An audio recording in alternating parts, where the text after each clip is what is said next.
Welcome into the Ringerverse.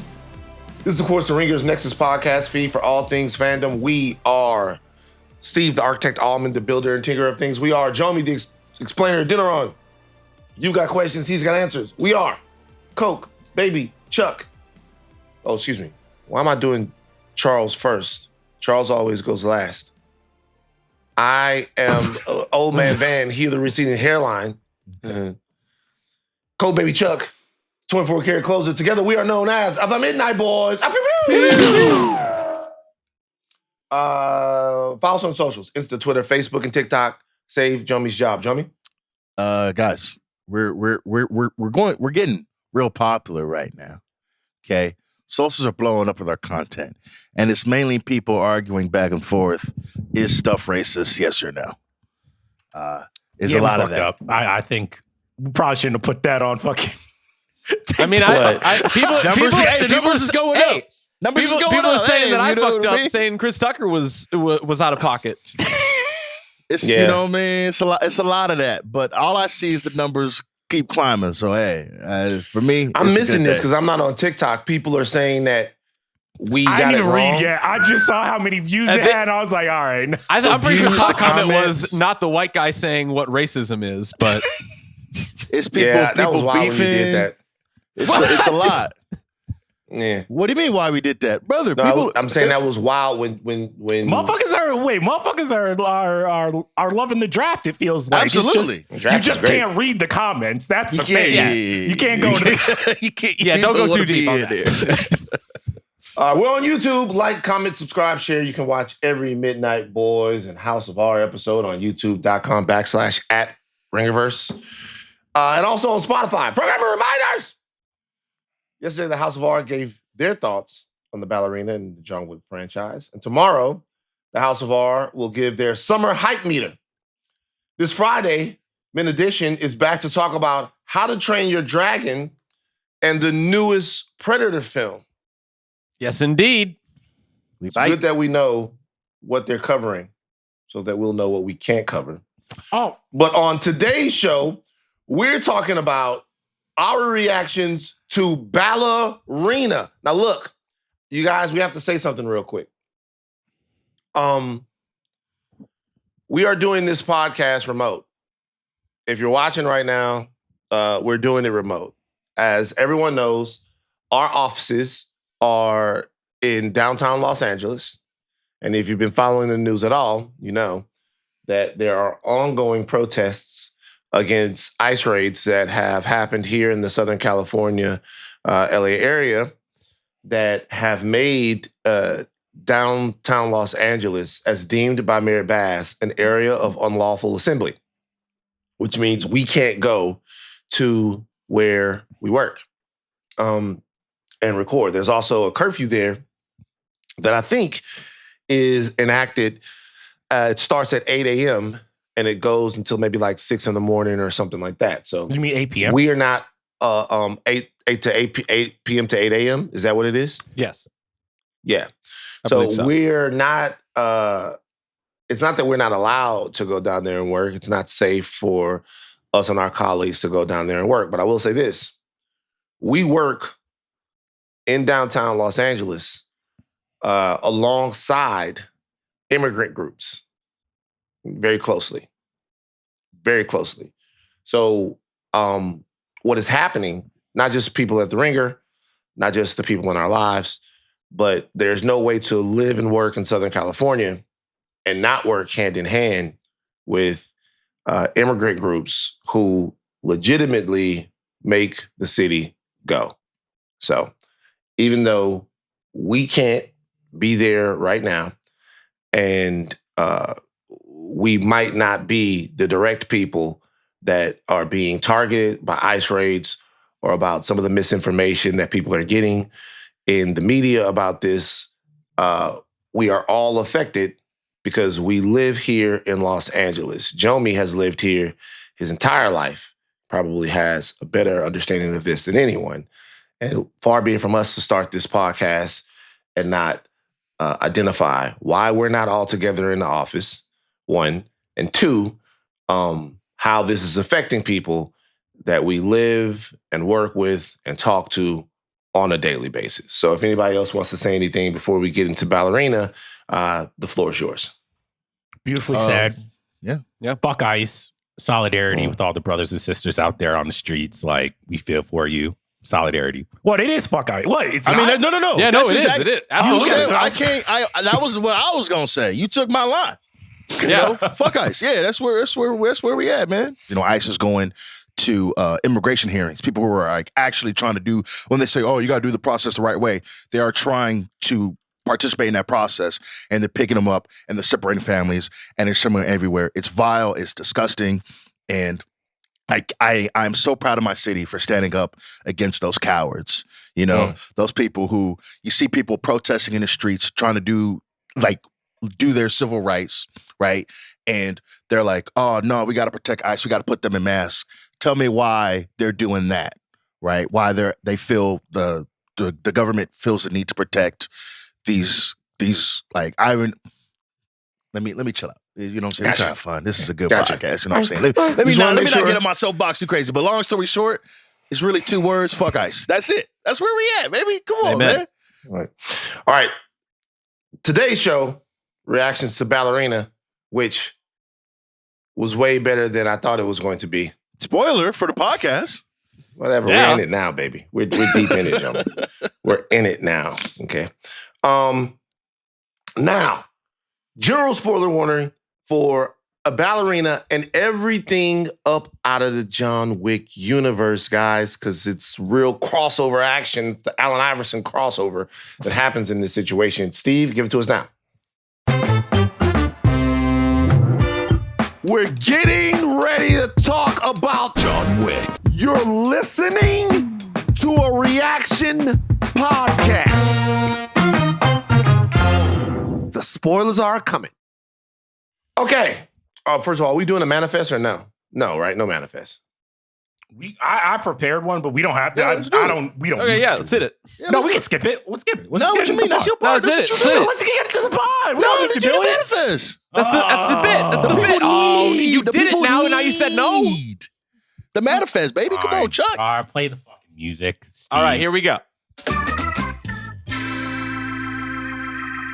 All right, this is your Midnight Manifest or Ballerina, directed by Len Wiseman, written by Shay Hatton. Eve Macaro is an assassin caught between 2 worlds. As a child, she watched her father get murdered by a mysterious cult and swears vengeance. To do this, she's taken in by the Ruscaroma and trained as a ballerina for 12 years. When she kills a man bearing the mark of her father's killer, Eve travels to the Continental against the Ruscaroma's wishes for more information. This begins a global search, which results in Eve having to protect Norman Reedus' light-skinned child from the cult. Eve finds the cult in Hallstatt. The chancellor of the cult reveals that Eve belongs to this group of assassins, but her father wanted to give her a better life. Eve fights the town. Her evil assassin sister is also revealed to be her sister. And then John Wick shows up. There's a flamethrower fight. Eve rescues Norman Reedus' daughter, and they all live happily together in their John Wick spin-off universe. And that has been your Midnight Manifest for Ballerina.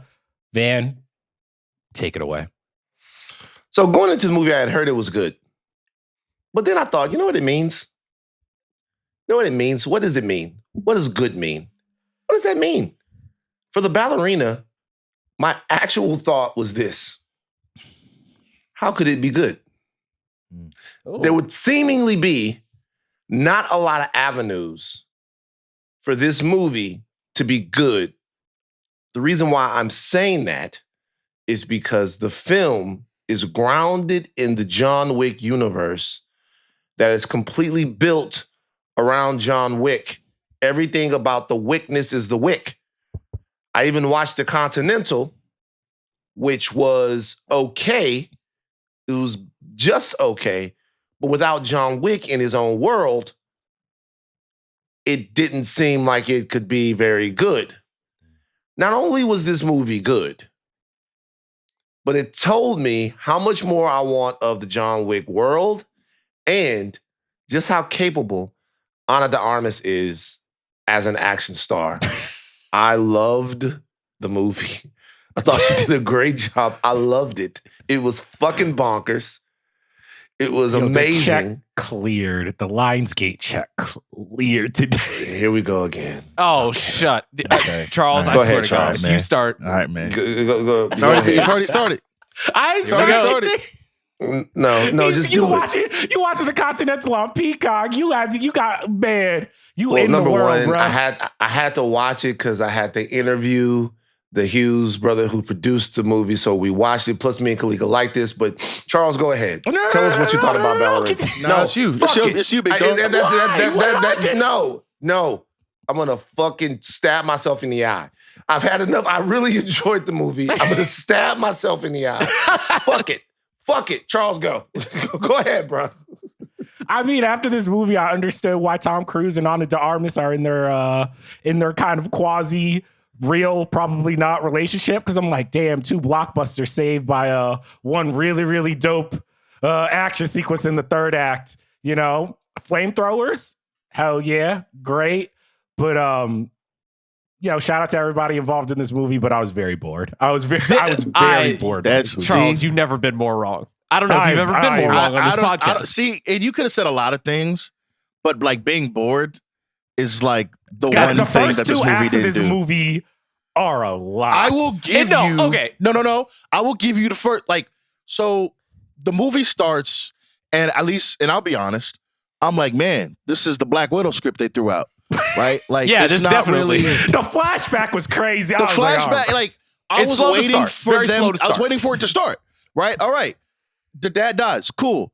Okay. She goes to the thing. All right. Ana de Armas. No, we gotta watch her. Okay. Now she's training.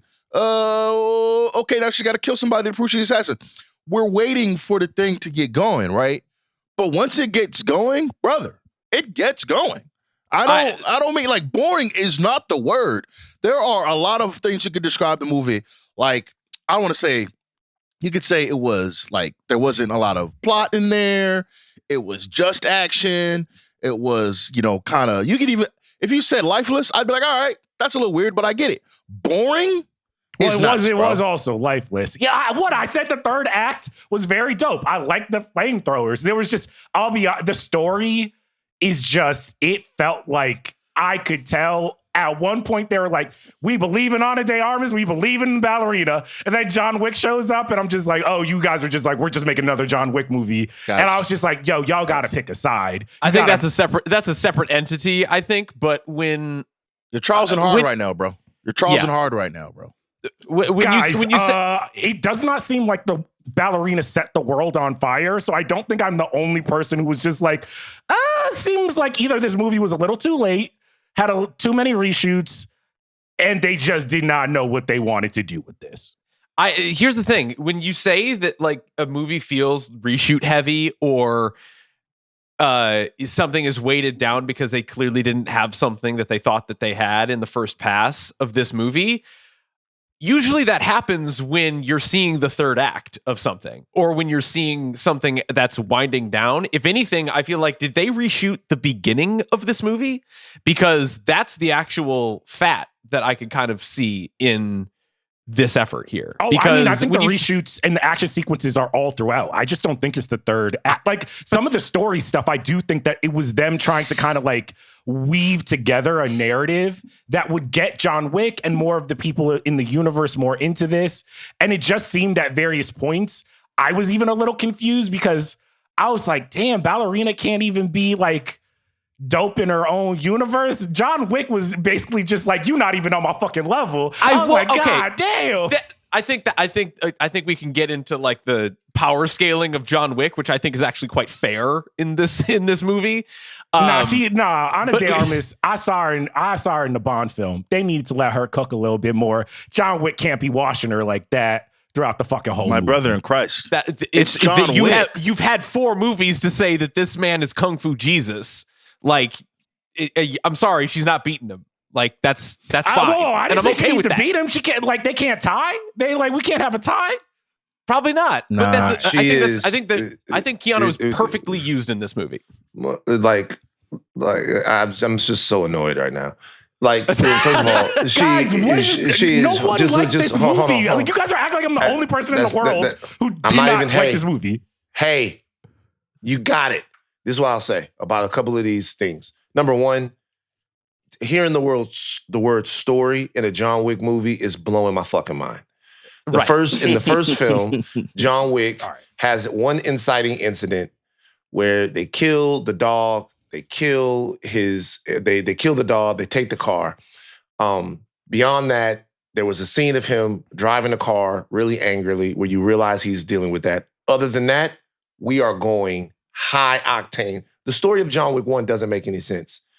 How John Wick was gone for 5 years, he worked with Vigo that intimately, he has no idea who his son is. Like none of the script of John Wick, let me give you some background here. The script of John Wick has John Wick being like 75 years old. Yes. That's what's in the script. So because he's that old in the script, which I'm sure people know this, then it makes sense how he was gone for 30 some odd years and everything had changed. When they aged the movie down to bring Keanu Reeves in, they just threw a bunch of shit at us and we were like, it makes sense because the action is so good. So to hear the word plot or story in a John Wick movie when it's essentially mindless killing with gung fu mixed in for the entire movie is interesting. Secondly, I push back on that because I would say emotionally, the emotional impact of the story of the first John Wick, like I get, like a lot of the first John Wick does not make sense. But the emotional impact of everything that happens with his wife, them killing his dog, is enough for me to buy into, all right, this is the thing that finally breaks this guy. And he's like, I'm getting back into the game. I'm getting the revenge. My problem with Ballerina is that her motivation throughout this seems like so muddy. Well, no. Well, let's go back. There wasn't something that finally broke John Wick. He was directly attacked. So if they'd have left him alone, he would still, there wasn't anything that, it wasn't like he was itching to get back in or something. He was directly attacked. I think if they wouldn't have killed the dog, and John Wick would have still sought his revenge. He was directly attacked by them. He tried to let it go. You think if they did not kill the dog, he still would have been like, fuck this? If they walk into his house, they steal the car, they beat the shit out of him, I think he's getting busy. He's directly that's attacked. neither here nor there. But I will say, just in terms of like that movie, it does a very, very good job of like, before we go high octane, you are going to understand why this guy is on this revenge mission. And in Ballerina, it just felt like muddy and kind of like, I understand that they killed her father, but then there's like the little kid, and I'm not joking with you guys. I forgot about the little kid that she had to rescue her because I'm just like, Adeniran doesn't care about this kid. It just seems like it was thrown in there to give her some reason to go to this fucking place. Sure, and I think I'll give you that, like, by John Wick standards, characterization, especially now 5 movies into this universe, can be a little weak. It's because that what makes the first John Wick so perfect is because all we have to do is like piece together context that we don't have. It's a sequel to a movie that never happened. Yeah. We have all of these things that people are talking about, like a high table and a council and all these things that he did. They're just stories. And then we just have to think about how crazy this world is outside of it. The more and more this world has opened up, it's gotten more and more ridiculous. It's gotten insane. Like, if we see all of the tokens, the high table, all of these gangs, where like my favorite, just like weird group of people is like the rockabilly secretaries that are like calling out the shots for what's the highest contract, what the leaderboard is in the world of John Wick for hunted assassins. Like, it's crazy and stupid, but we kind of like it because at the end of the day, it's just reasons for us to see all these crazy action things. But for the end of the day, being like, okay, she's just on a revenge mission. You killed my father, prepare to die type of stuff. I'm okay with that. I'm okay with a kind of threadbare reasoning just to see what we can put on screen. Because the reason that I'm here for any John Wick outing is to see what you can think of. What can the stunt team think of to make an amazing action sequence happen? What conceits can you bring and what limitations can you put on a character and their surroundings to think of something incredibly fun and action oriented? And this movie delivered that in spades. I never thought of the things that they could do in this movie until I saw that grenade sequence, until I saw the flamethrower sequence, when I saw what she could do in that like weapons warehouse. Like, it was all incredible to me. I'm not thinking about the little girl when they're having the grenade fight. I'm not thinking about the high table stuff when they've got the flamethrower fight. When she's killing all them dudes with the sword in that one take, I'm not like, oh man, but what about, oh boy, man, what about the Chancellor? Like, none of that really matters when it looks pretty cool. Now, again, you probably want more connective tissue. But to Van's point, that's kind of what these movies are. They kind of just throw stuff at you. There's little like 5 minutes of dialogue. Boom, next action sequence. Just to take you to the... It's like a video game, man. Takes you to the next cool set piece. Boom, little moments of dialogue. Next cool set piece. And it was fun. It was totally fun. For the action itself, the technology of the movie making in terms of the when I say the technology, I don't mean the actual technology. I mean the intellectual tech that they've used to raise the bar on these action sequences from John Wick 1 to John Wick 4. Because obviously, when you watch John Wick 1, it was the intimacy of the hand-to-hand combat along with his ability to navigate these sequences where he's so outnumbered, which is the draw to the movie. But you couldn't do that for 4 films, so they had to change, they had to upgrade, they had to evolve the tech by the 4th movie. And it's almost as if Ballerina is a sequel to John Wick 4 in the way that they go about the action sequences. Directed by Len Wiseman, by the way. If you guys know, he's from all the Underworld movies and stuff like that. So he, female character lead. They wanted to put it in the hands of female character led. They wanted to put it in the hands of somebody who's done that before and who people like their movies. So, but did they get that right? Was this movie too grounded? It's a good question Steve put here in the document. Or was it wicked out to a degree that competed spiritually and actually technically with the place that John Wick, the world, is in right now? I mean, I guess I was a little bit, to your point, the action is, they're trying to emulate where they left off with John Wick 4. But I think because the training sequence with the ballerina was kind of weak, I was always kind of left a little bit like, I don't actually know what Ana de Armas' character is capable of. And I'm not even talking about like a power scaling thing. I'm actually talking about like, what type of fighter is she? What is she good at? Like they try to do it in little spurts where they're just like, oh, you're always going to be weaker. You're always going to be like out-muscled. You need to learn how to like fight a little underhanded. So sometimes when like, I guess I could kind of see the connective tissue when she's like picking up the grenades and having to think of like a smart way to how to beat all these guys. It just felt like, yeah, I just did not really buy Ana de Armas' character as an assassin because she did not seem as unique. Like, I don't know what made her unique in the John Wick universe is kind of my best thing. And I think usually with their characters, they're very, very good at being like, this is what this assassin is really, really good at. And this is why they're giving John such a fucking hard time. And I was kind of searching for that a little bit. Well, she didn't give John a hard time, actually. It was pretty easy. It was like, this is light work. I do this. Well, I mean, weekends. that's kind of fair because like all of the things that happen in the John Wick movies is that like it actually sucks to be John Wick. Like everybody's kicking your ass and you've got to kick everybody's ass harder. And in a way, that's kind of what this movie is saying. Like she's always going to be at a disadvantage. So you've got to be smarter. You've got to be fighting harder and dirtier and every other way that you possibly can think of. That hasn't exactly resonated with the character of Ballerina so much. Like we don't see her thinking like that. We don't see her like finding out why she's so special in that world, other than we just know her story a little bit better. And in the world of John Wick, I guess I'm just okay with missing out. I guess I don't even know, like, was she like the best among the ballerinas? Because I was actually kind of interested when she was training, and I'm like, oh, her best friend, I guess, is really, really good at dancing and really, really sucky at being a killer. And I actually was like interested. I'm like, if this is like a little X-Men Assassin Academy, is Eve, our character, like top of the class? Is she middle of the road? Is she just has like this chip on her shoulder from her parents dying and being like, fuck this, I'm gonna get it out of the mud? I wish kind of they had spent a little bit more time situating just how talented or how ruthless she was before we got going. Jomi? I mean, I think so there's a scene. I mean, if there's a John Wick movie, you're gonna have a scene in a nightclub, right? And you have that scene where she's trying to rescue old girl from the people who are trying to kidnap her, and she kind of fumbles around there. Yeah, right? In the what's it called, Sub 41 Lounge, whatever.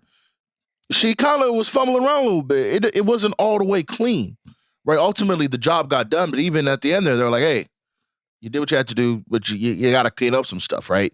And then we cut to, 2 months later, and she's cleared out that room full of dudes, right? Completely. Like, honestly, that's where the movie should have started for me, is like, you like pack that first act into like a 15-minute montage, right? Mhm. And then you start with her just like walking over all those bodies of guys outside the nightclub. Because then I was like, oh, she figured it out. She got hands now. I would have liked to seen it, but she's not. Honestly, I think that's brilliantly conceived. Just to be like, okay, you don't start her going all the way through the club. It's after, and then she walks her way out, and then an action scene starts as she thinks she's done. Then her car gets smashed into, and she's got to kill the dude with an axe. I thought that was great. By the way, her superpower is perseverance. So There you go. do you remember the part where she's trying to do the pirouette and she continues to fall and her feet are all bloody? Her feet are all bloody and her friend is asking her, why are you pushing yourself like that?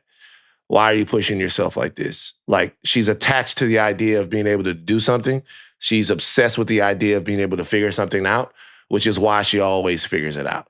And that's essentially what the movie ends up being about. The movie ends up being about the fact that there's this one thread from her childhood that she cannot let go.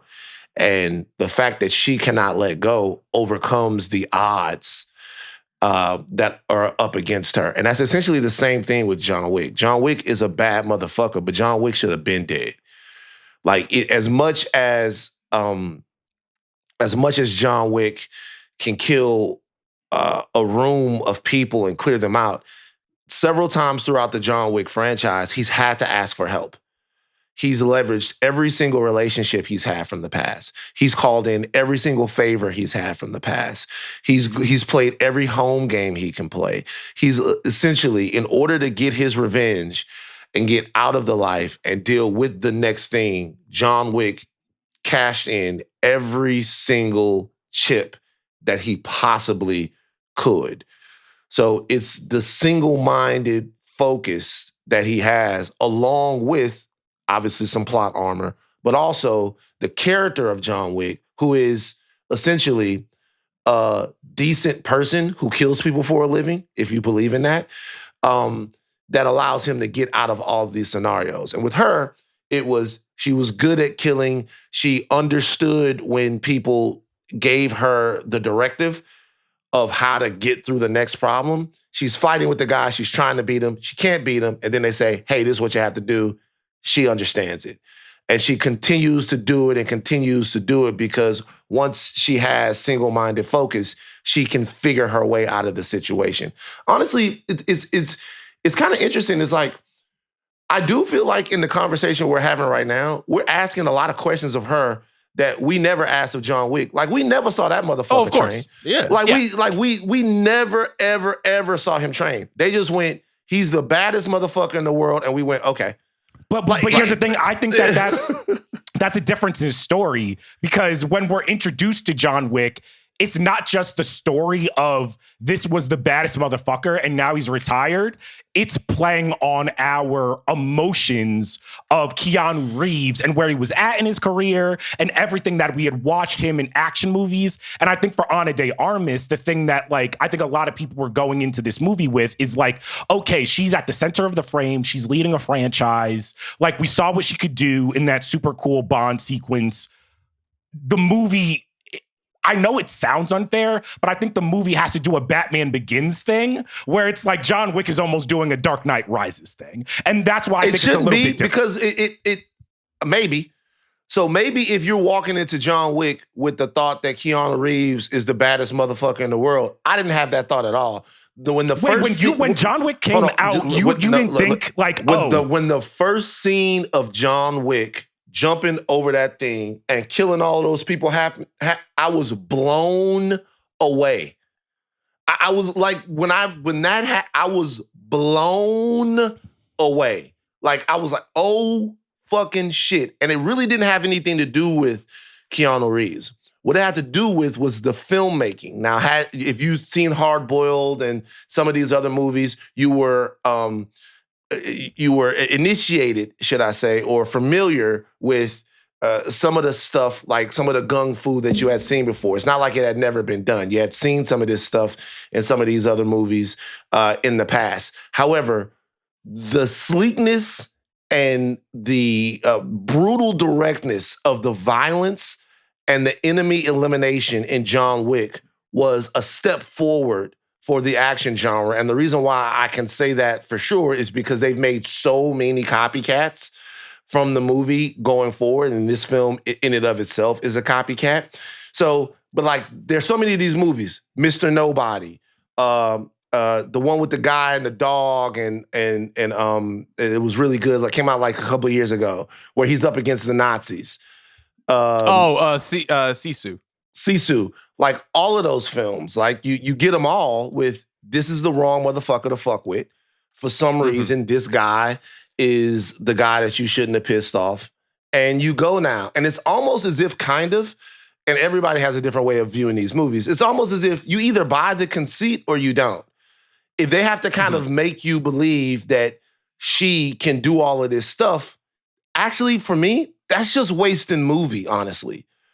Like, to me, when I'm looking at that, either in the actual scene, the telltale of it is the actual scene where she's doing it. In the scene, is it believable? Is it believable that she's pulling this stuff off? And I'm going to be honest with you, I thought that she did a fantastic job. Right. A fantastic job in making those action scenes believable and making you think that the ballerina is dangerous. And she was underestimated at every turn, by the way. But making you, I thought they did that was what they had to do in the movie to me, and I thought they did a great job. I mean, my issue is not with Ana de Armas not selling the action, or Ana de Armas.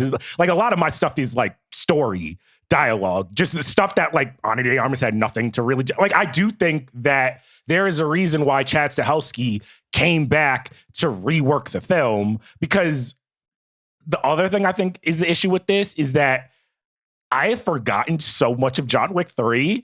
And then I was just like, oh, this is a movie that is sandwiched in between two John Wick movies. And I feel like if Ballerina had come out closer to John Wick 3, I would be a little less probably harsh on it, because so much of this would have seemed a little bit more fresh and a little more new. But it almost seems like we're not just going back in time in terms of story, but in terms of just like, oh, this didn't really push the John Wick universe forward for me. It almost felt like a placeholder until they figure out what they want to fucking do. But I think that's kind of unfair, because we're establishing a John Wick universe when that character is now dead. Like, it's John kind Wick of is not dead. John Wick is not killed. That I understand, but that's the thing. Like, they wrote themselves into the corner because they made $1 billion franchise, and they tried to end it, and they're like, actually, you're not ending it because this is way too good and way too successful. So we're making a universe around a character that, like, I think without tries like this, has to exist with him in it, otherwise it doesn't work. And this is now the first, like, true, maybe not true attempt, but like the closest thing to an attempt to try to move past him, or like around the big white whale that is John Wick. And yes, it still has him in it, but I still like his deployment. I still like that he's like still kind of the epicenter of a bit more of a morality in this, because he's used in this movie, I think, quite well to impart a lesson in the choices and consequences that Ballerina is using in this movie. Also, would you not agree? This movie, like the Tokyo I Drift. don't like how John Wick is deployed in this movie. But What do you mean? I loved how John Wick was deployed here. What's wrong with it? What's wrong with the way John Wick was deployed in this movie? I like, by the third act, that was when I was actually kind of seated in terms of just like, okay, like, Ana de Armas, how is this character going to defeat an entire like snowy village? I was like, all right, cool. We've seen the grenades, we've seen everything. So I'm like seated. And then when John Wick shows up and is essentially like a fairy assassin godmother and needs to like help her to such a degree, sometimes I felt like kind of like undercut her journey, where I was just like, Bruh. no, I get it. All right, but man. I was just like, No, that happens in every John Wick movie, dog. In the first movie, Willem Dafoe was literally saved John Wick's life. That happens in every but John Wick movie. But here The only is the only difference here is that because this movie used John Wick to be the same character that has occupied every other John Wick film, which John Wick reaches out to somebody who helps him. Someone helps him in a situation that he's in. He's in it's either based upon a relationship that they've had, or it's based upon he gets information from somebody, or literally somebody like takes out somebody for him. Like that happens in all of the movies. They just use it to be John Wick in this movie. Is that those characters in the other John Wick movie were not the main characters. They were side characters that are coming in, what difference fleshing does out that this make? world. When a movie is trying to sell me that, like, Ana de Armas is the hero of this movie, you're on the journey with her. If this movie is successful, we might get a Ballerina 2, a Ballerina 3, a Ballerina 4. When John Wick keeps coming in to basically kind of just be like a deus ex machina, just kind of like, at the end of the day, I'm going to help you out. Oh, you're dead to rights. Well, John Wick is going to be a sniper. He's going to help you. It just felt a little bit like, damn, she can't, like, let her figure it out. I want to see fucking Ana de Armas figure this fucking shit out. Man. So he never had to figure it out, but she does. No, but here's the thing. There was not a bigger John Wick. You know, fucking Tom Cruise was not coming down in the second John Wick thing like, I'm helping you, John Wick. But Charles, this doesn't make any sense. How? Bro.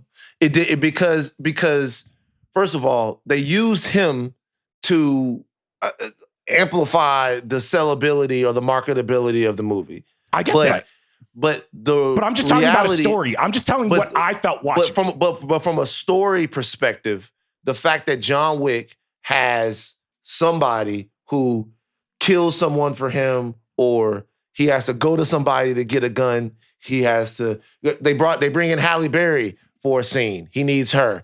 Lawrence Fishburne helps. At a certain point, even in 4. Donnie Yen, who is supposed to be he has Donnie Yen, and then he has the guy with the 2 dogs who helped John Wick. It's always the reason why they help John Wick, which is interesting. It's not the fact that they do, it's the reason why they do. Oh, John Wick saves the dog. He saves the dog, so Dog Man helps him out. It's like, this criticism doesn't make any sense. When it happens in every single movie. I'm fundamentally talking from a story perspective of, if I'm in the third act and I'm finally like locked in on like, how is this lead character going to solve this puzzle? If you keep going back to the like, well, John Wick is just around the corner to save her, I'm just going to be a little bit like, I'm going to be disappointed. That's just how I'm going to feel. That's if he wasn't sent there to specifically kill her and then listen to her and be like, oh, I'm doing this because it's for me. And he's like, well, actually, you can't be doing this for you. That's how you get killed. And that's how we don't last this long. And like, as he's trying to like, actually like think about either killing her or like telling her to leave town, essentially like a Western or some shit. It's basically like making the like assessment that like, hey, you don't need to be operating like this. And instead of making this only about you, like after this is done, you got to live your life in a bit more of a like generous capacity, because that's how this world eats you alive. And having that lesson come from him, no better person to do it. Right. You're not making any sense, big dog. I'm sorry. This is the thing that happens in these movies, right? All right, y'all want Nightwing, the John Wick movie. All right, I got it. It's like, not really Nightwing. That's incredibly John Wick reductive movie. to Ballerina, and I don't like that. Yeah, shit. Right? I would love to get a Nightwing movie. By the way, that'd be the only one. Yeah, a Nightwing movie? Oh yeah, why not? Y'all the ones that say, look, y'all the ones that say y'all like the Bat Family. I'm not. I like them when they're all together. Wait, who said that? Y'all Who the ones that say y'all like the Bat Family. I like the Bat Family. I like them when they're together. The only two members of the Bat together. Family I like are Nightwing and Damian Wayne. The rest of them Damian. niggas. You don't like Tim Drake? You don't like Tim Drake? Tim Drake's all right. Jason Todd can get the fuck out of here. You know what I mean? Tim Drake is cool. Well, his legacy is just getting pieced up by the Joker. That's all it is. Tough. What Batgirl? Tough. Cassandra Cain or Barbara Gordon? Well, probably Barbara. Barbara. Well, you can have Barbara Gordon as Oracle, right, and then have Cassandra Cain as what's it called? Not Orphan. Is it Orphan? No, as somebody. You can really throw anybody you want in starting there. 5 of the Bat family of like these are the actual characters that are important, and everybody else is kind of just like. Well, no, this is easy. It's Nightwing. Like Batman's already there. He's the mentor, right? Batman's already there. So I'm thinking about it like the Power Rangers for real, right? Yeah. He's the mentor, right? You got Nightwing, you got Red Hood, you have Tim Drake, you have Damian Wayne, and you have Barbara Gordon. That's really all right. First of all, Right. Jason Todd is not in there. he's got to be in there. He's got to be in there. He for sure it's got to be in there. It's definitely Dick Grayson. Barbara Gordon gets in there. Right. Are we counting Gordon as part of the family or no? And Barbara Gordon or Jim Gordon? like I wouldn't Commissioner. say that Jim Gordon is a part of Nah, it. he's more of an ally. Yeah, he's more of a like, yeah. Yeah. So 'Cause Damian, I'm putting in there? you gotta be to be in the Bat family, Batman gotta either then took care of you or fucked you. Catwoman is in there then. I'd put Catwoman in over Jason Todd. Wait, I mean, what? I don't put That's Saji. I don't put her. How is that Saji? way more? That's insane. Whoa. That's not way Charles, more of a character than Jason Todd. That's an Are we insane joking? trigger. Charles, You spent the can't- last 40 minutes Charles, you trying to can't talk about disrespect Dad Saji. and the Armas, and you gonna throw Almost Saji out of right. I Texas? didn't like Every I didn't fucking like- I thing, said I bro. didn't like the Dog, story. That is dog, disgusting I said I liked behavior. Adeniran Armas. I did Bro, not like the story. Every That's some shame. every single criticism you're making of this movie, every single Nah, 'cause criticism this you're is making so- of this I won't movie get on this. exists This in is a so John fucking Wick reductive. movie. This is so and you're fucking just reductive. not, and you're just not I can be like, fucking with I it. You're like not Ana de dealing Armas, with it and I thought that because the movie was bad. like We're I'm like, telling you, hey, every Ana single de Armas criticism you're making of this and John movie Wick. exists in John Wick, but you're willing to deal with it in John Wick and not in this film. It's we can odd. go, Exactly, first of all, we can go back to the other John Wick pod we did, and I've already been on record being like, I think the John Wick universe has gone off the fucking rails. I did not like 4 that much. 3 is whatever. That's insane. All right. But y'all saying Jason Todd over Catwoman is insane. Like, I don't think Catwoman. I don't know if is in the Catwoman's in the Bat Bat family. I don't. I think that's wouldn't how count that it as works. Bat Family. No. you literally just said either Bruce Wayne had to raise them or fuck them, and he is So that definitely means fucked Poison. Catwoman. So Poison Ivy's in the Bat family. Then? He's never fucked Poison Ivy. So feel like Talia you al put Ghul's that- in the Bat So Family. you got to put Barbara Right. Gordon in there. Well, wait, Talia al Ghul is definitely in the Bat family. That's his baby She's mom. not That's in baby the Bat mama number family, 1. bro. That's She's not the. in That's the. Bat Bro, family. he's not- She doesn't want a family. Nah, that's not not in the what. Bat She doesn't family. want Bruce raising the That's kid. literally family. Bro, She's and not. if- She's not in the Bat family. when he pings the group chat, bro, she not in there, dog. She left the group She chat. not in She there. doesn't want to be in the I group would chat. Jason Todd well, definitely not in the first of all, really, the Bat family is Bat superhero people. Thank you. Mhm. So you got to be Bat lad, Bat Yeah. woman, Bat If girl, Bat's not in your name, Robin, Nightwing, Orphan. Batty McFucking Batter, Bat. Batwing. The Bat family is an offshoot of Batman. So if you got to your superhero identity But Catwoman is definitely in independently the Bat family. of Bat family shit, then you're not there. And Catwoman was already Catwoman. And Batman just put the twomp on. I'd rather be putting a twomp on First of some all, dick. Batman That's what married Batman said. Catwoman, so she was quite literally in the Bat family. I don't know. I don't think she's in it, but whatever. Also, Tim Drake is over Jason Todd, but we can continue. I mean, he's a better Robin, but Yeah. Jason Todd has more. Tim Drake is an underrated Robin. He's a That's better it. Robin. Whoa, But back to the, I think Tim Drake is like, even story-wise, iconic-wise, is over. The only iconic thing Jason Todd has ever done is die. Like, Right. well, the Red Hood stuff is pretty iconic. People to like it. who? Okay. You saying the Red Yeah. Hood isn't? All right, whatever. To who? It's your opinion. The Red Hood is pretty iconic, but like you don't like it, you don't like it. All right, this is an iconic. Okay, All right. so then all right. So we got into this. All right, let's talk about the John Wick scenes here more directly. The John Wick, the fight scene that happens with John Wick, because obviously in this film, she is the first person from the John Wick universe to lead a John Wick franchise movie. We've had other stuff, but she's the first one to lead one. Did it at all to you guys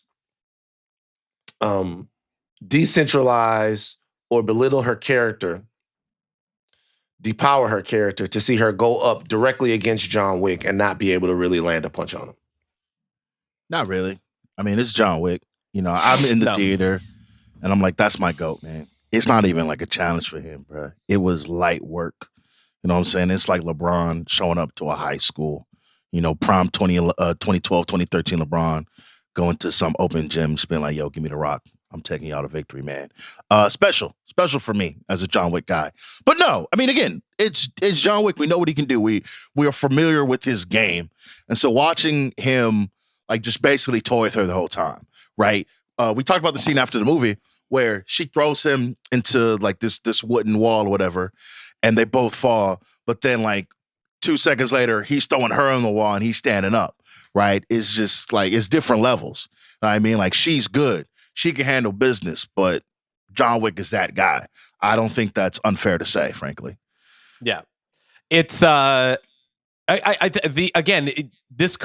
really was a make or break, because when I saw trailers for this and they gave away John Wick's presence in this movie in the trailer, I was like, oh, great. Not even the movie believes in itself, because we got to have John Wick given the cosign in the trailer for a movie that's not even his.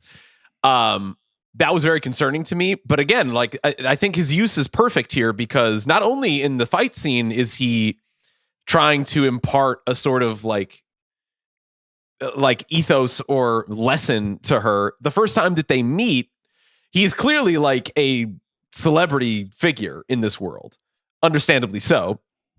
But she wants to know, she kind of like is teetering on the edge of like, how do I get revenge, or how do I leave this life? And he's like, well, the door's right there. You can leave, but you're clearly here for a reason. And throughout this entire thing, like the fight scene itself is incredible, because it's perfectly like symbolizes their actual like mental state as to where she is. She's being ruthless and hard-headed.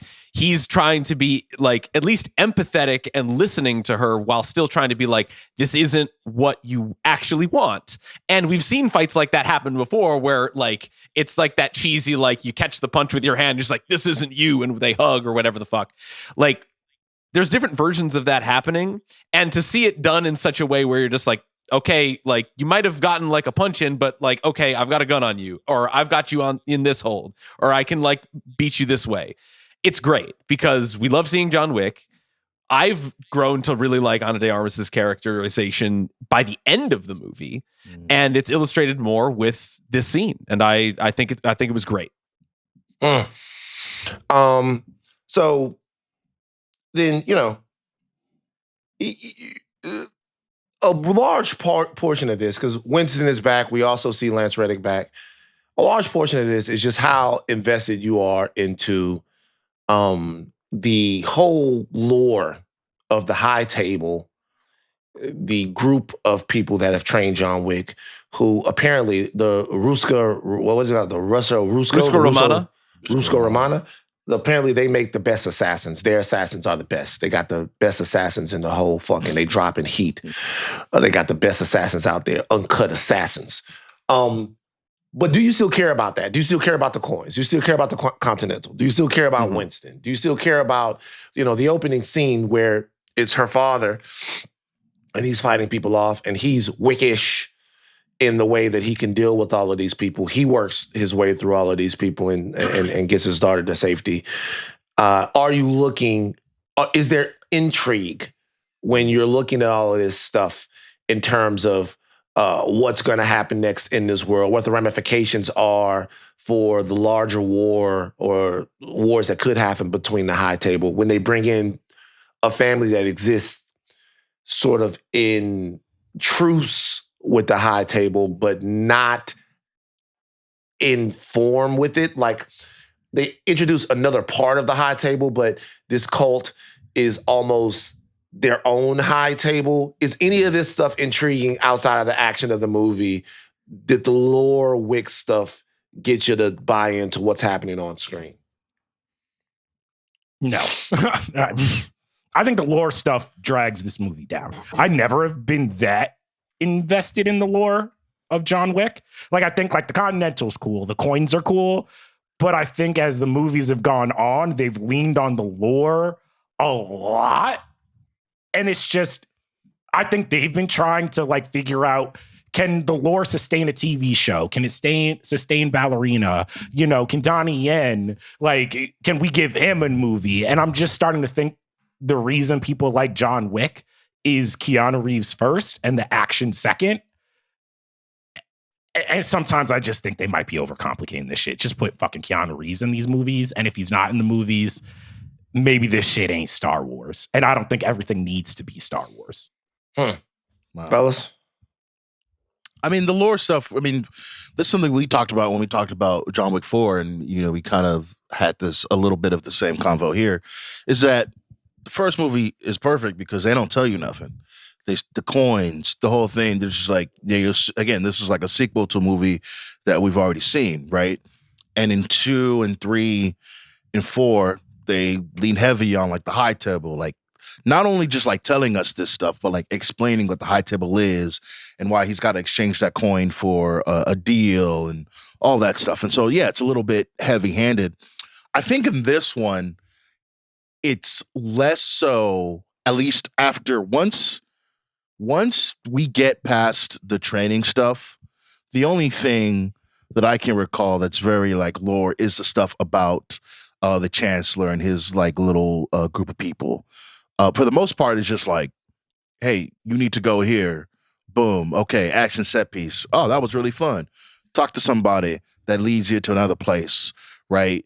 I think the movie doesn't get too bogged down by the lore unless it was talking about the Chancellor bit. But again, ultimately, it wasn't really an issue for me because, again, this is what these John Wicks movies do.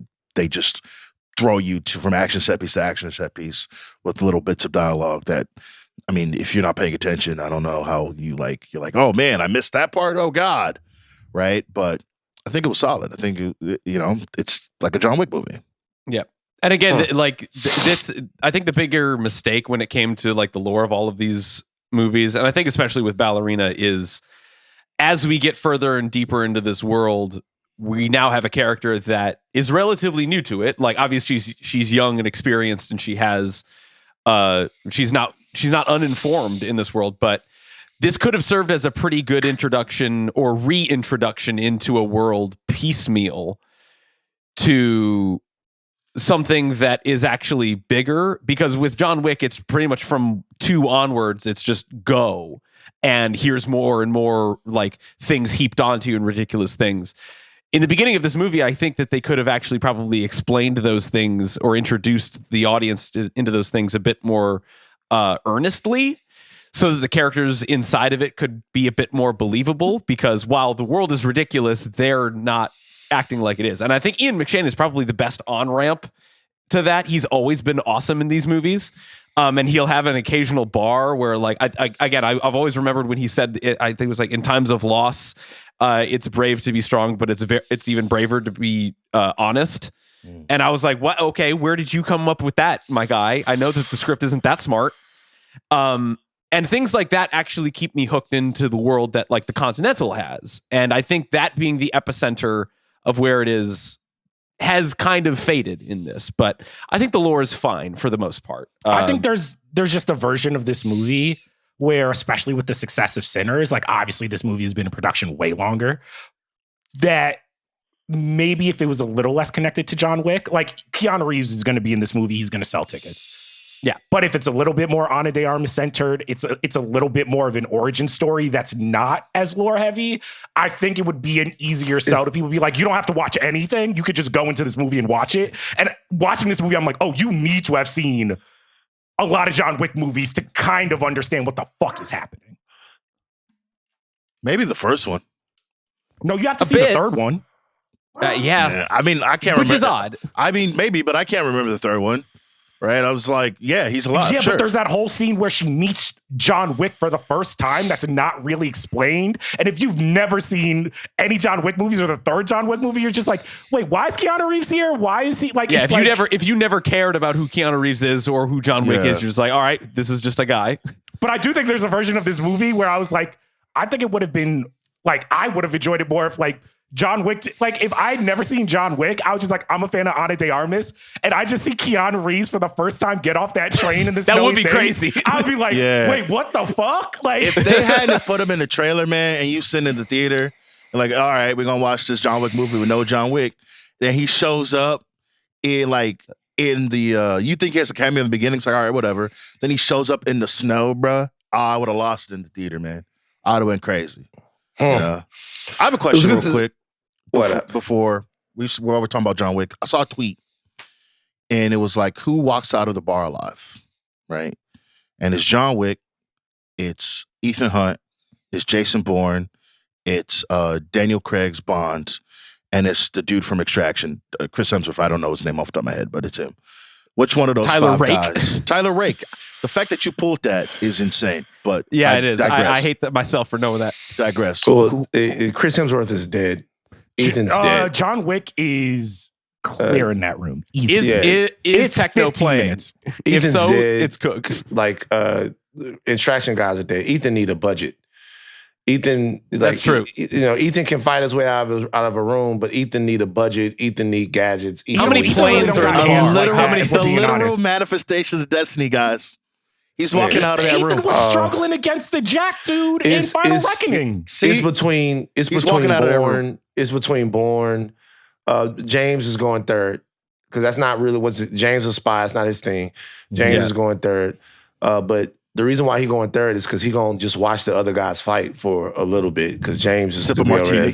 sip a martini, and then it's gonna be between Ethan and Jason Bourne. It's gonna be John Wick and Jason Bourne, and it's probably John Wick, but he gonna come out a little fucked up.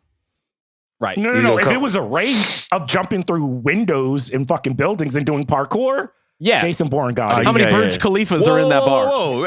Ethan Hunt, man. He can run. That's all he do is run. I don't know what y'all talking about. Bourne is a dog with his hands. No. not He's a wrong. 2000s era dog. He's not. The shit, no. Y'all He don't niggas got that is- gun. y'all- He don't got that y'all- gun. He don't got that new As a gym. matter of fact, the first. As a matter of fact, I'm gonna be real.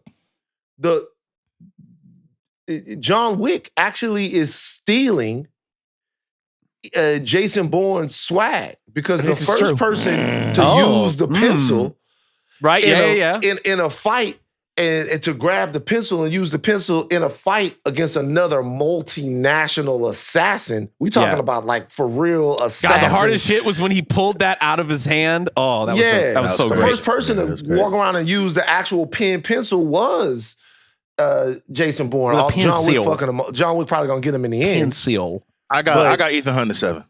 All right, nah, Ethan man. Hunt not winning. That's Ethan my Hunt goat. not winning. Come on. Yeah, the Ethan Hunt literal not manifestation winning, of destiny, The man. only person beating John Wick is probably Batman and Neo.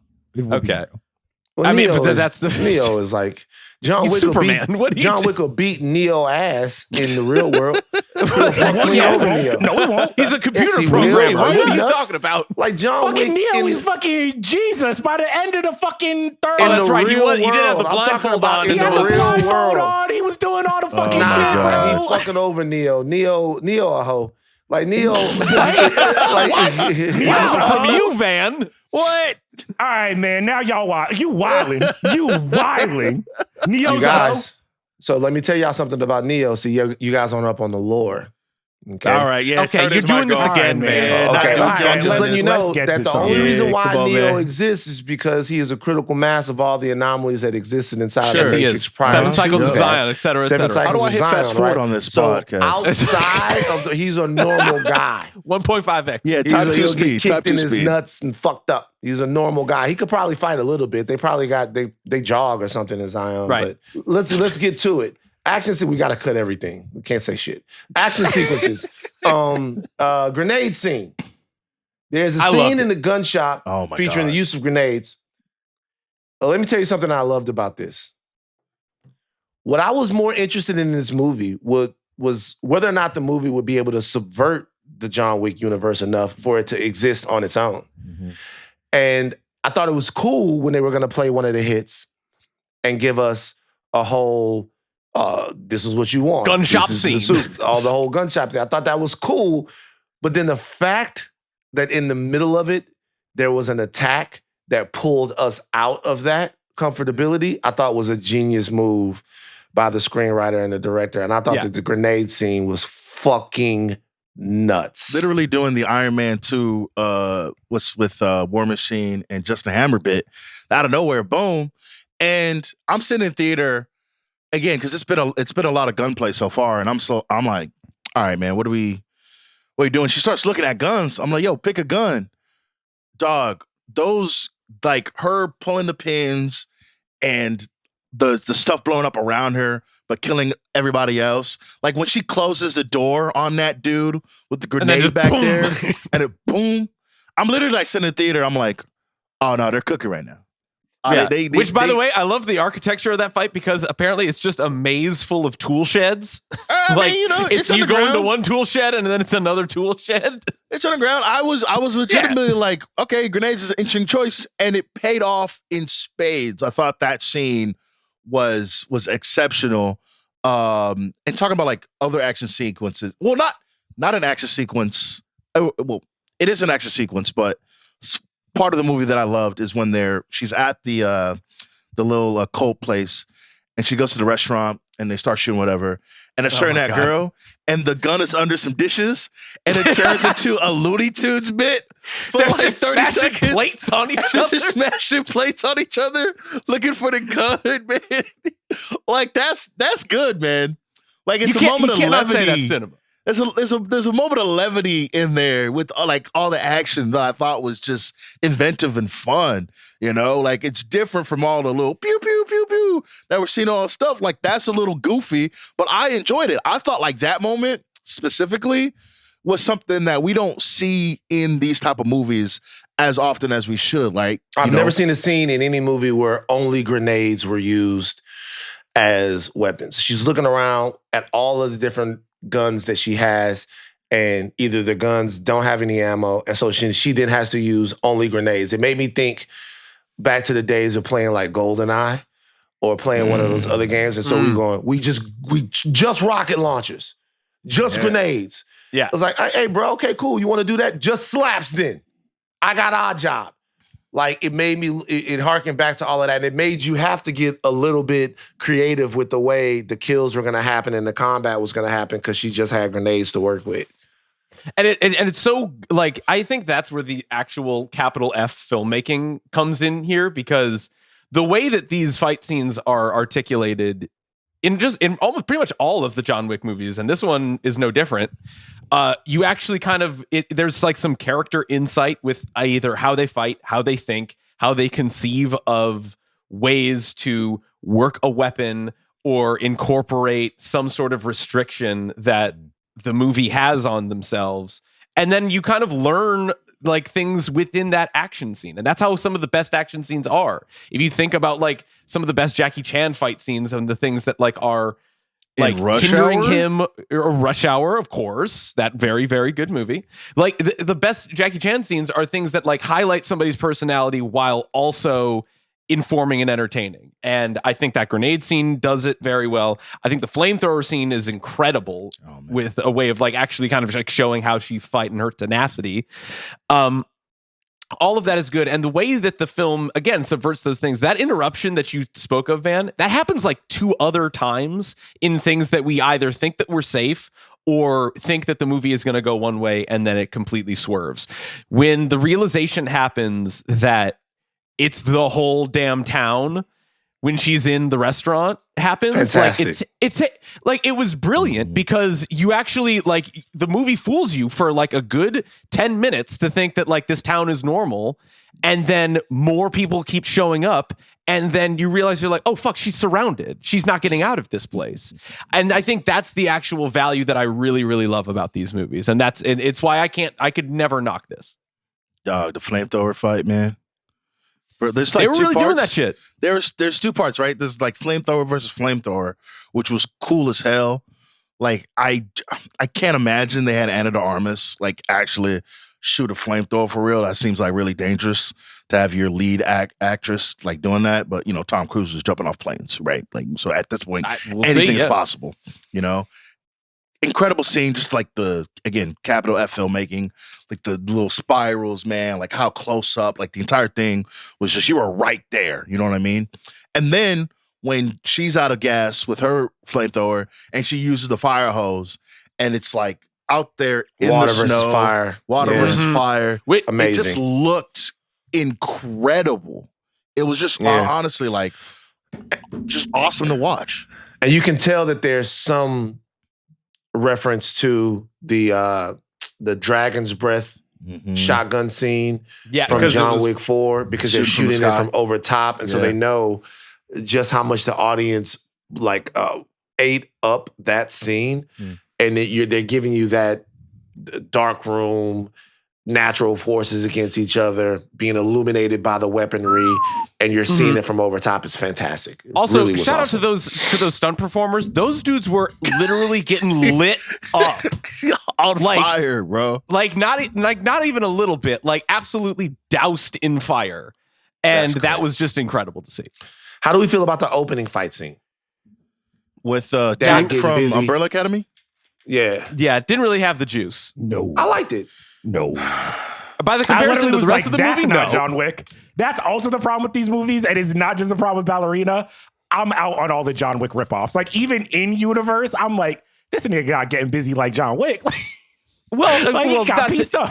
First of all, in the other John Wick films, like when Donnie Yen got busy, like we weren't complaining then. Like he's holding his own. Like it was Donnie Yen got hands. Even Of when course. Common, I even like the The little well, that was okay. All Common had to do was shoot a gun. Like that's not. Hey, but he did it. He did it well. He was in there fighting. Common was in there fighting. Common was There's doing a his lot of people in these movies that fight other than John Wick. Yeah. If it was just John Wick fighting, it wouldn't be much of a movie. They brought back that same stunt performer. What's that guy's name? He's in all of these movies. The guy he works with Channel. You guys know this guy. He was in The Matrix. He played one of the agents in The Matrix Reloaded. He's in all of these movies. You guys know this guy. I mean, if I did, I Tall. would say. I'd say so. Handsome, Superman looking motherfucker. Was it the second bad guy? Like the Was it the flamethrower bad guy? Is that him? No, that's not him. He was the bad guy that she was fighting in the cafeteria. Oh, that guy. She broke his arm. Yeah, y'all know that guy. That A lot guy is of- in. a lot of arm breaking in movies lately between. That guy is in. He Mission was in Impossible. He's in the original John Wick. He throws John Wick off of the balcony. Oh, that's the same guy. Oh, that's fun. He throws I John love Wick that. off of the balcony, and then he in the Matrix Reloaded. He is legitimately the first agent that Neo fights, and Neo catches his hand instead of being able to dodge it. And he Oh, goes, right. Upgrades. Upgrades. Yeah. Yeah. So, see, y'all don't really be watching. That's the fucking problem. Not Is with it really. y'all. Caleb Spilliards? Is that what he was in? Sure, Interesting. if you say so. Second unit stunt double. Might have been that. Hold on. Let Interesting. me. No, it's definitely not him. Caleb No? Spilliards is this nigga look like he should be. This is a Dawson's Creek looking motherfucker right here. Yeah, he's too handsome. Caleb will kick your ass. Is it and Daniel Bernhardt? Steal your girl. let me see. Daniel Bernhardt. Bernhardt. Let me see. Bernhardt. Yes, that is him. Swiss Daniel actor. Bernhardt. He's 60 years old. These are all these are the movies that he's been. He is getting busy. Bloodsport 2, the next commentate. Bloodsport 3, Future War, True Vengeance, Perfect Target. Bloodsport 4, he's Bloodsporting it up. The Matrix Reloaded, The Librarians, Confessions of an Action Star. He comes back. John Wick, Yeah. and then he's in Atomic Blonde. So basically, every movie that Chad is What involved TV show in. was he in 2015? Agents of S.H.I.E.L.D., is he in that? Yeah, something right. And It has to be that.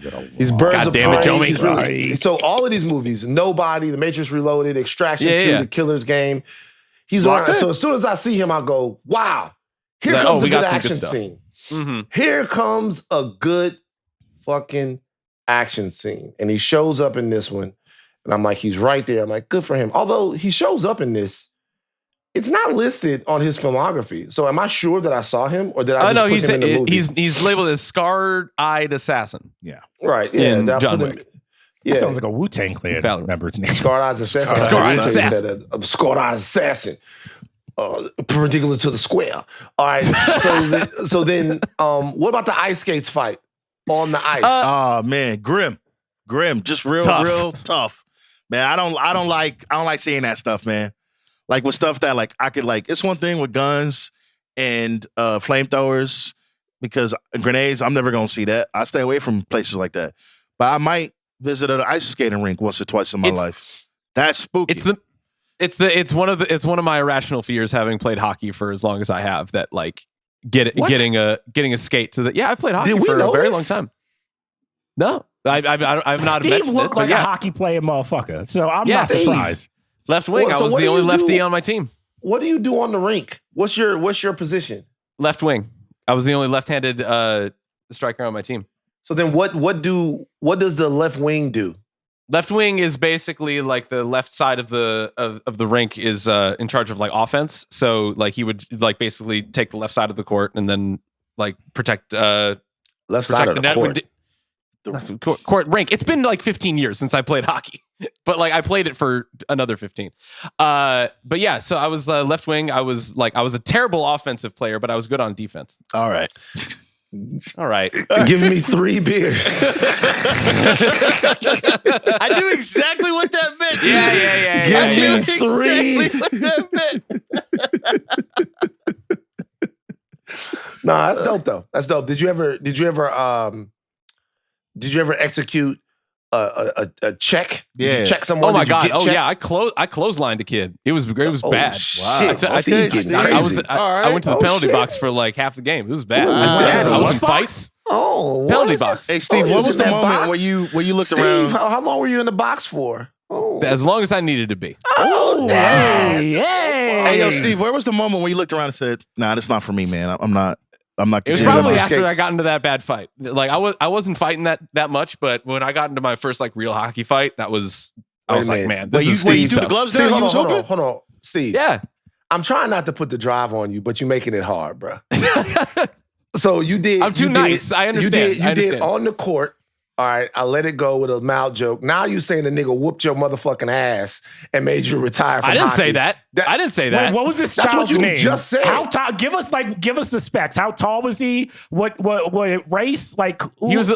I mean, he was white, but he was a little shorter than me. I beat Italian? Him. I couldn't remember his name. So I don't know his parentage. So he put them hands on you and you was like, fuck it, I can't do this no more. Tony I Soprano didn't stop. Jr. I fought fucked him. you up. You fought him? I fought him. I know you fought him. Yeah, but who won? We both You got lost. our No, that's not how it goes, man. No. If you win, you say, I won. You lost. You lost, Steve. I know. lost. You lost. You could have every time, bro, I'll never forget it. Raymond Williams versus one of the twins. We had 2 twins, Keith and Cliff. Oh, no, it wasn't Keith and Cliff. It was whatever. One of those guys, pretty boy. I imagine they look like the twins from The Matrix. And I asked them one time, I said, hey, what happened? Who won the fight? He's like, man, I think it was a tie. I'm like, nigga, you got your ass whipped. Yeah. Like, nobody, I think it was a tie. You lost. Yeah, it was, mutual breakup, whatever. Yeah, you got broken up. I'm happy that you got busy. Everybody loses these fights. You get in enough fights, you lose. Oh, yeah. As a matter of fact, wins a fight. Let's go around right now and talk about the one time that you got your ass beat in a fight. We know Steve's. Jomi, what happened to you? I've never gotten into a fight. What? You've never gotten into a fist fight? I don't believe that. No. You guys met my parents. It's not really, you know what I'm saying? You're not supposed to put your hands on other people. And so it was just never a thing that I got involved with. I can see that for Jomi, though. Wait a minute, Jomi, are the wires tapped? Are they within earshot? No, my sister. Nod your head once if you have been in a fist fight. My sister used to bully me, but like that's what siblings do. You know what I'm saying? That's what older siblings do. Sure. I never, you know what I mean. But I never drop hands with somebody. That was never a thing that I got into. In the past, the old version of me would have said, "Oh, you pussy," right? Mm-hmm. But I know Jomi, and I don't think anybody would want to fight Jomi. Jomi don't. Jomi, nah. Joe, that's actually dope. Like my old toxic self would have been like, who was tweaking your nipples and taking your lunch money? But I don't think that that's tweaking nipples. What are we doing tweaking nipples? All right. Why do we gotta tweak nipples, man? That's what they was doing over there so at Baton Rouge, old, man. That's what they was Wait, doing are you over talking there, about man. purple nurples? Are you talking about that? Yeah, the purple nurples and the nerdy shit. Over there. Nah. And then they put their tweaking nipples. Let me tell you something about Ian. Let me tell you how. Because people think, so Ian, y'all know Ian, y'all met Ian, right? Yeah. Right. Yeah. Ian and them had this game that they would play called Joe Lips. And this was the most disrespecting shit. I don't know if I like Joe that name. Lips. So they'll walk up to a nigga and just go, And like, All right, nah, we I swinging. swear. We swinging. You lying. Hell no. I swear. Hell Emmett no. Spooner. What? Emmett Spooner, Ra, Travador, they'll walk up to you and be like, Joe Lips. And they take their hand and they'll put their hand on your lips and they'll do that. Not they nasty And ass it fingers. is enraging. When I say would like, imagine so. Yeah, it is, I bro. can't imagine how it would Nothing be. makes you mad, bro. You are enraged. You want to. It don't matter the lips like that. And they do the Joe Lips right to your lips, and Right. it is enraging. You want to fight right fucking there, like, bro. Why did you fucking put your fingers on my lips, bro? Like, what is going on? Like, why are you doing this, bro? But that's the type of shit that they'll do, and so they'll do that to you, and then that's how you end up getting in a fight, or you get in the Right. fight because he's just playing around. But y'all generation wasn't on that type of shit. Y'all didn't no. do that as much.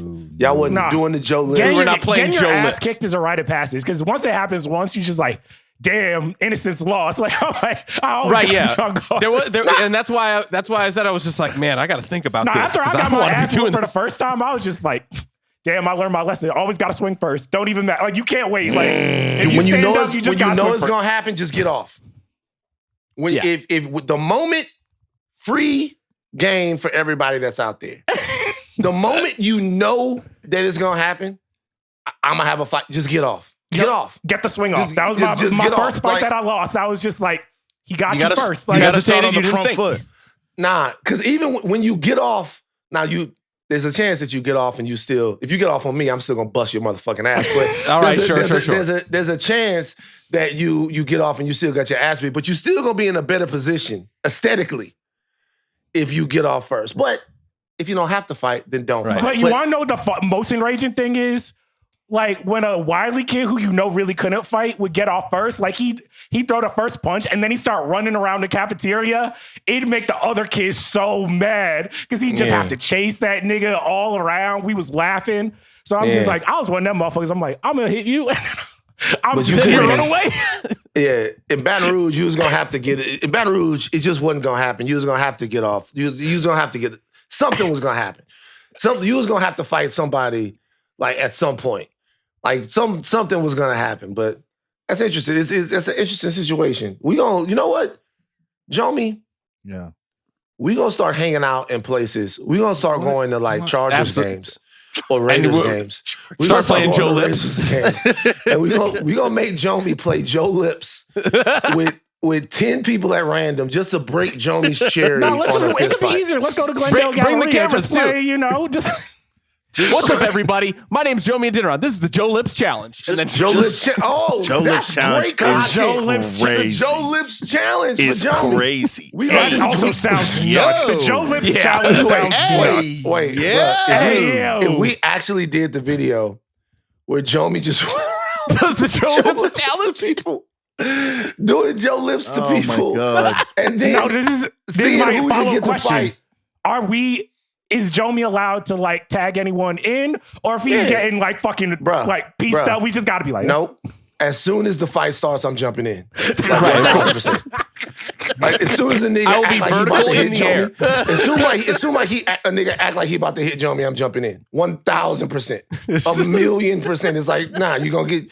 Yeah, I mean, we might end up getting our asses kicked because you never know. You never know. Bruh, especially nowadays. You never might know, miss the man. cauliflower on somebody's ears. Right. See, we didn't have the cauliflower. If we had the cauliflower ear niggas back in the 90s, that just meant that you wrestled and you didn't wear your little thing. Now, Yeah. the chances of you getting your ass beat by some 165-pound guy that know how to put you in like a ankle lock, it happens, especially in Southern California. So watch out. Don't give the Joe Lips to nobody with the cauliflower ears. Yeah. Because A they lot of waiting to jiu-jitsu use classes it. around here. They've been waiting. They Yeah, they've waiting been to waiting. use it. They got UFC You gyms know? everywhere, man. Be careful. UFC everywhere. Dudes like, I do jujitsu. Mark Lamar Hill do jujitsu. Oh, I will say Nice. in the nerd podcasting space, I'll put money on the Midnight Boys. I feel like we could get busy. I don't I'm know trying to think who else is out there. who we could fight. Yeah, like us versus. We so taking new if rock it's stars down easy. Us versus I Eric love Voss. Eric Voss. I love Eric Voss. Cage match. That's Cage light match, work. us versus Eric Voss Ryan Airy. You got the black podcasters out there. They look scrappy. What's the True. the blurred one? I love their stuff. What's theirs? I want to shout them out. You guys ever seen this stuff? I love their stuff. What are they called? Let me see. We should have a Midnight Mania. We should just have a wrestling night. Invite all Watch the this podcasters. Watch this just turn out into like a Super Smash Brothers tournament. We don't want to fight. We just want to. What's gonna happen is we're gonna get everybody together to fight, and then we're gonna be like, before we fight, let's watch Battle Royale for inspiration. And then before you know it, we're gonna watch Battle Royale and then Akira and then The Matrix, and then we're gonna order a pizza, and then that's gonna happen. But I would say that would be funny if Jomi had to fight like Eric Voss, Ryan Airy, Jomi versus MT. Ooh. Oh my God. Oh. That's the fucking fight. Jomi. The MT, fight takes guy. place on Twitter. Like MT, my guy. It'll be a good cause. It'll be like pay-per-view. We'll give all the money away for like Jomi. You pick. You can pick who we giving the money away to. Jomi versus MT for charity. Good charity. We'll call up Simmons, get a few props on FanDuel going. You know what I mean? You know what's crazy is like I love MT and I love so much that he's on heavy spoilers. MT and Jomi are like multiversal versions of each other. Don't do that. Hey, that's not funny. That's not. I'll put my foot down. I'll put my foot down. They are. Jomi 616 MT. Jomi 616 is MT, and MT 616 is kind of like Jomi. I don't. Nah. They're my nerd babies. Nah. I love MT. Wait, who's the Gwen? Who's MT the one of the Spider best in the Gwen? game. Seriously, huh?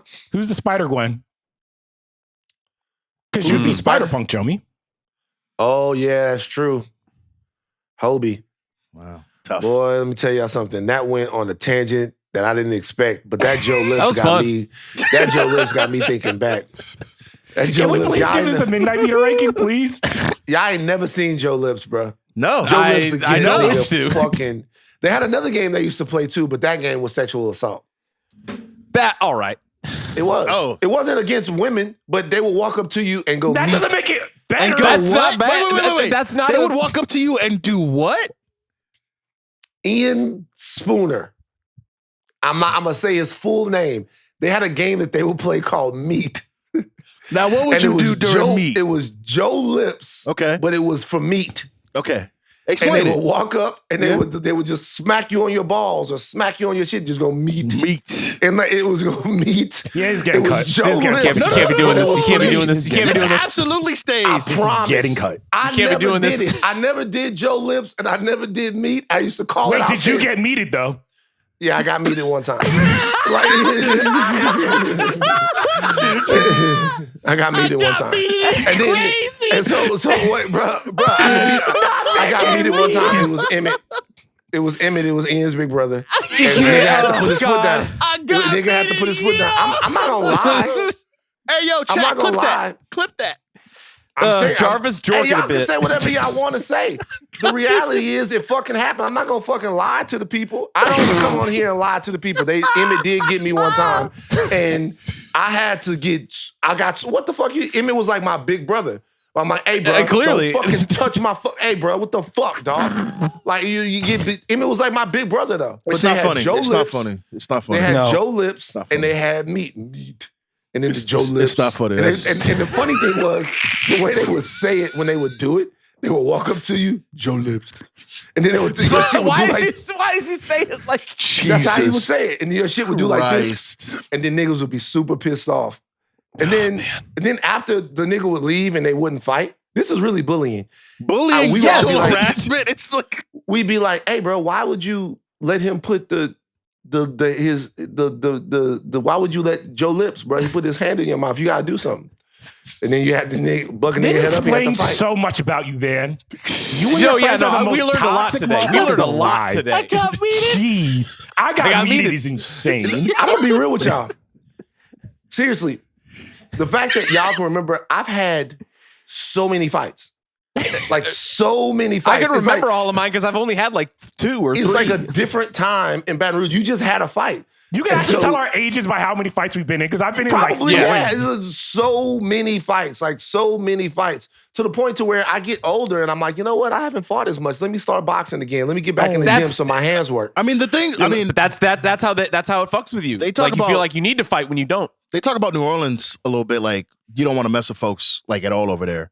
And I imagine that extends to like Baton Rouge and the majority of Louisiana, which is like I think it's worse. y'all just don't want this. Baton Y'all Rouge. just don't want the smoke over there. Like, Well, I'm not about to walk around like I'm some kind of fucking tough guy, but it's like the one thing about, I will say this, the one thing about getting in a fight and walking out of the fight is you realize that I didn't die. But it's Baton Rouge, so you could. All right. Wow. Now, Midnight meter for Ballerina. midnight meter for Ballerina. All right. Charles, go ahead and go first. All right, we're gonna give this a strong 6.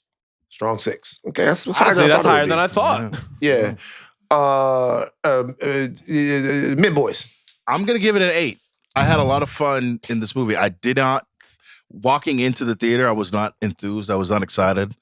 I was like, all right, we'll see what happens here. And again, for the first like 30 minutes, I was like, ooh. But man, that last hour and change, man, was just a thrill ride. Ton of fun. I had a blast. I got to give it an 8. I think it's probably like one of the funnest movie theater experiences I've had this year, honestly. Just oodles and oodles of fun. The strongest 7 I could possibly give it, only because like it is quite slow to start in the beginning, and there's like a couple of bumps when it comes to the dialogue and characterization a bit. But again, like everything from like the 30-minute mark onwards is awesome, and had a great time. I'm going to give it an 8. If we were allowed to do points, it would probably be like a 7.7. Yeah, I'm that's gonna give yeah, it. that's what But I'm gonna give it an 8. Wait, some why of the can't we do best- decimal points anymore? Nah, it's well, we never confusing. did. Why can't We we do never decimal did. points? We did. We never did because it's it makes the I think midnight it meter. fucks with the it fucks with the mulligans too. Like Oh, yeah. Yeah. I'm gonna give it a. I'm gonna give it an 8. I will say this. I think it's the third best John Wick movie. All right, now. Okay, no, let's go I through it. would Let's go agree. through it. I would agree. All right. So I think 1 and 2 probably top 2, or 1 and 4. Mm-mm. 1 and 4. Yeah. 1 and 4. It's right. It's 1, 4, Ballerina. 3, Ballerina 2. So I would agree with that. Steve's I go yeah. 1, 4, Ballerina, 3, 2. I think that's right. Right. Okay, I could respect that. No, I'm gonna fight it. The beginning of 3 is like incredible. I kind of just wanted the 3 to be that. Which one was 3 entire- again? 3 starts with him being excommunicado and he has to escape New York. It's like the Lawrence of Arabia shit where he's in like the desert and shit.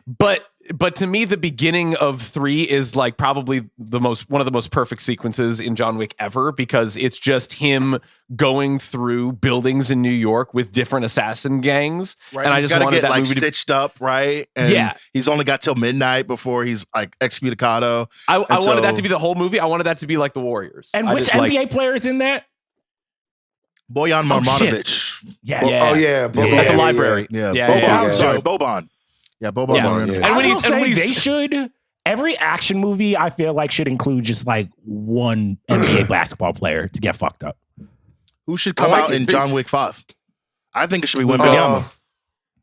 Wemby. Yeah. Wemby with his new monk Shaolin skills. Yeah, Yeah. man. Oh Let hell Wemby go out yeah! there. No, It would I be- want Luca. Whatever form he chooses to take. Now, why do you want Luca over the black man? Steve? Interesting. Because I think it's just more of like about his maneuverability. Like he ends the is he in shape debate. Are you calling him White fat? on white violence here. Are you Jesus fat Christ. shaming Body Luka shaming? Doncic? We're not body shaming. I'm not Wow. body shaming You Luka just Doncic. did I'm That's not. crazy. That's Body crazy. shaming is Wow. crazy. I'm That's saying this is for him nuts. to shut down that He's debate, trying to better quell himself the haters. and better his life, and you out here calling him a fat slob. That's Dude, crazy. you saw the what the fuck? I That's said nuts. nothing of the sort. I said You call nothing him of an the It's sort. like that overweight, fat fucking bastard. obese. You Jabba the Hutt looking motherfucker. That's crazy, Steve. Wow. Yeah. Wow. Be better. Wait, also, we're should gonna be. probably have to cut this. I feel like the Eastern Europeans sometimes they got like that doughy strength. You know what I'm saying? Like Yeah, fucking right. They be. Have y'all been to a gym before where you see like a doughy motherfucker and then you see him like bench some shit and be like, oh, he's fucking. I mean, that's all those strongman competitions anyway. They're built like look at Jokic. They're strong. Jokic's whole thing is that he looks like the Pillsbury Doughboy, but you get him on that block, you can't move him. You can't do anything. He looks like an electrician, but like he'll get it done. Exactly. Yeah. Exactly. All right, Charles. All right, it is time for some nerd news. We got what I believe is the final trailer for James Gunn's Superman. Saw a lot of clips that we have seen before, but what was interesting, and my first question to Van is, I think when we talked about the last trailer, you were a little worried whether tonally this was the type of Superman that you wanted, if this was too new. And this is, of all the trailers, seems like the one that has pivoted the farthest back to maybe the Reeves and the Hope and the score and everything. So what were your thoughts on this trailer, Van? Did it finally win you over? I thought it was a spectacular trailer. I also wish they hadn't put it out. Why? They gave away too much? I don't think they gave away too much, but I think that they were doing something that was really interesting, which was sort of, if you read this trailer, you could almost make an argument that they were cloaking what the movie kind of actually is in some of the trailers that they had released before. And this trailer is all those things that you just mentioned, but also it gives you a little bit more insight into the actual visual style of the Supermaning that we're going to get. Mm-hmm. And if I'd have walked in there sight unseen and saw all of that, I probably would have been even more blown away. This trailer doesn't give too much away, but it's flirting with the idea of giving too much away. Was this the first time we saw the laser beams? Because we saw that they burn his eyes, which was a very cool type shit. So yeah, I think the movie it's tracking phenomenally. And so I don't know why they had to get a little bit more why they had to up the ante on the trailer a little bit, but that's me nitpicking. I liked what I saw. It was a great trailer for me. I liked, obviously, the crypto stuff. I got a better sense. I'm gonna be a fan of that. I got a better sense of the sinister edge that Lex Luthor has in the movie. I read an interview that said every single thing that you see in this film that is bad is coming from Lex Luthor. So Superman is not fighting an array of enemies from all different parts of the world or the galaxy. This is all stemming from Lex Luthor wanting to get him. That's interesting. That's just an interesting thing to reveal. So knowing that, then watching him walk through the Force of Solitude and watch all the stuff that's happening, I thought it was a great trailer. I thought it restored the feeling. What about you guys? See, man, I didn't get a restored feeling because I always believed. He's got that. It's the James Gunn. I mean, we'll have to I don't want to say have a reckoning when this movie comes out, but we'll have to have a conversation depending on how this movie turns out. Because I'm watching the trailer and, Edie as Mr. Terrific is like, yo, Superman, you coming? Where you at, bro? And Superman's like, yeah, I'll be right there. And it's it's very Peter Quillish. It's something that it's like quick power nap before. Yeah, just something we've probably definitely seen before in a James Gunn type of movie. But that being said, I still messed with it. I still felt the eyes, eyes up here, type that type of vibe. Very corny Superman. And I'm very willing to give that a chance and to see what it looks like. I thought the action was nice. I liked when the teeth come out and they hit the camera, it makes the sound, right? And it reminds me of Wanted. When James McAvoy hits Chris Pratt in the face with the keyboard and the keys fly off and the teeth fly off, it's very smells fuck you, right?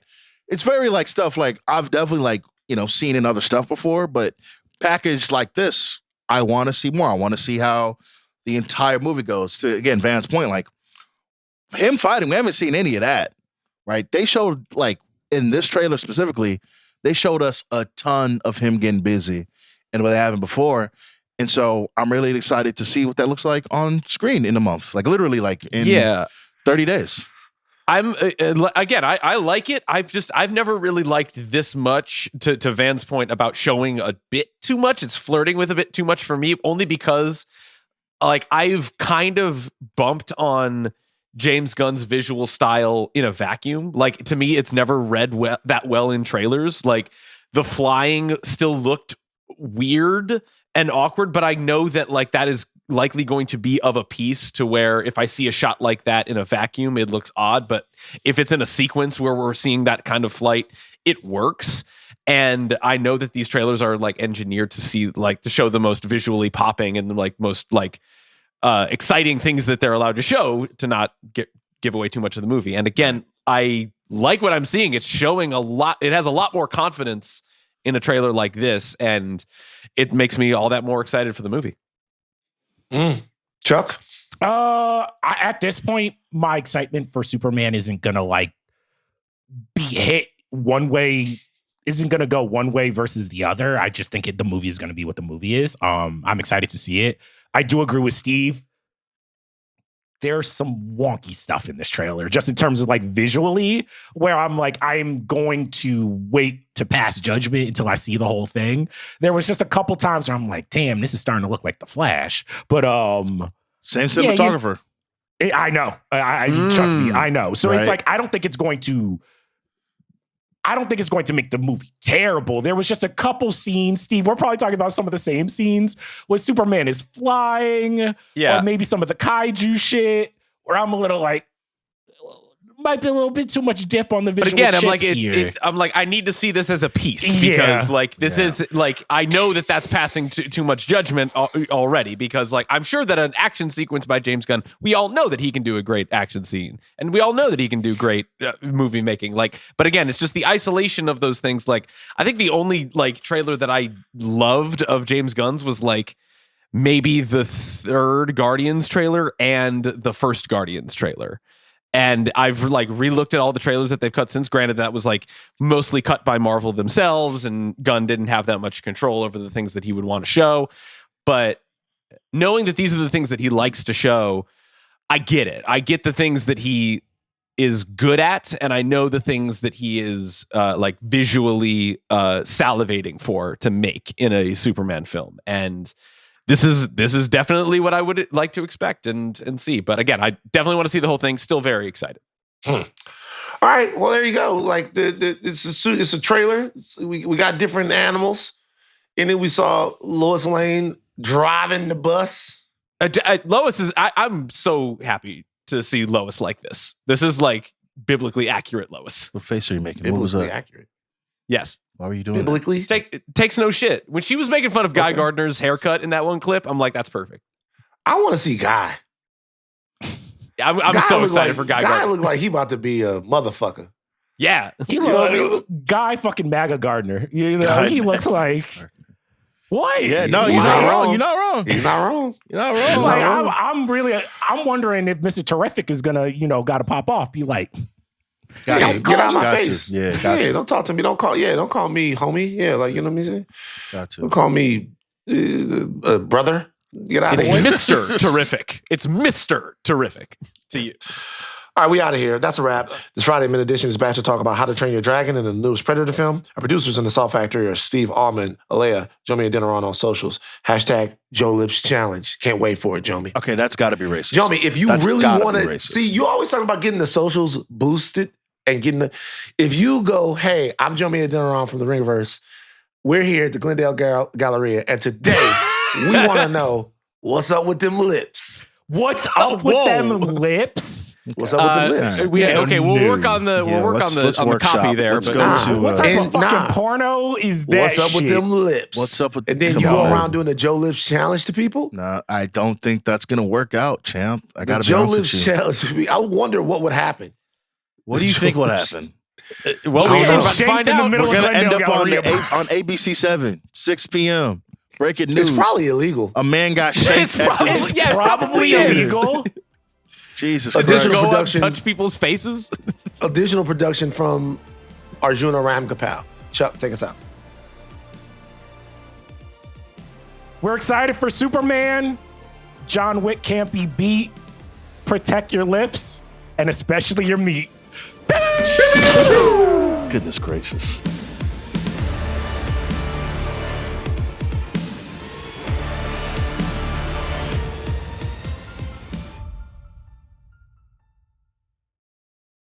But to be just all obviously, Van uses levity to. But I told a joke about my dad when I was back home in Louisiana, and it did not go over well, man. I can't imagine it did. It I did can't not go imagine over- it did. The family is not ready to laugh about it quite yet. But Could you test it? I Could feel you like test it you out do here? this every single time you go back. You're like, tried the joke again, didn't I go tried over. the joke again, didn't work. We're not You got to ready. workshop it a little bit. You got to workshop. We were all getting ready to sit down, and we were about to eat, and then this the family. I'm in New Orleans. Everybody's together, and I'm like, "Where Dad is? Is he late?" All right. And everybody and they're like, That's cute. You're an and then- asshole. It's the And they're same looking- joke, though. It's the same joke every it's the time. same joke, but it's the same thing. It's the same thing. For me, I have to do it, right? I have to see. You I have to try do it. it? I have to try it. I have to try it because I just want to know how much we've healed. And nobody even stopped. My sister goes, "Not yet." I do like it as a nice little temperature check to be like, how are we all feeling? Not yet. I'm kind of like, thing. okay, cool.